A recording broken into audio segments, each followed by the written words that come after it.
A minha máquina de lavar roupas estragou. Descobri que poderia ser a placa de potência. Então, comprei uma placa na internet e resolvi eu mesma trocar. Olha o que aconteceu. Chegou a hora da verdade. Vou ligar ela aqui na tomada. A primeira parte deu certo.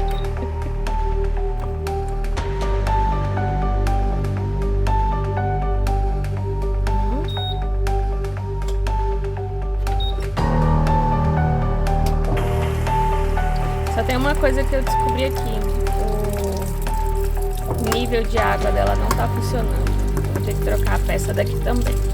Só que essa aqui é mais baratinha, a placa que é mais cara, que é o que vai aqui embaixo. Mas enfim, agora tudo ok. Entrando água. Viu aí? Olha eu de novo aqui com a máquina aberta, gente. E o problema tá aqui. Pressostat, que é o nome da peça. Mas eu acabei de descobrir que aqui, ó. O problema é que ele tá desligado da mangueira que vai lá no fundo da máquina, ó. Tá vendo aquela mangueirinha ali? Essa mangueira que é o nível, que marca o nível da água. Eu não sei como é bem que funciona isso, mas tá aqui.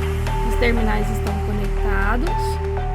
A placa tá conectada certinho, né? Tanto é que ela já até funcionou.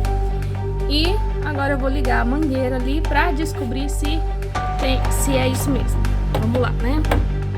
Essa mangueira que marca o nível de água, que tem que ser conectada aqui, ó. Só que eu puxo, já puxei com o alicate, não encaixa. Aí ela encolheu. Aí fica escapando toda hora. E ela não tá marcando o nível de água.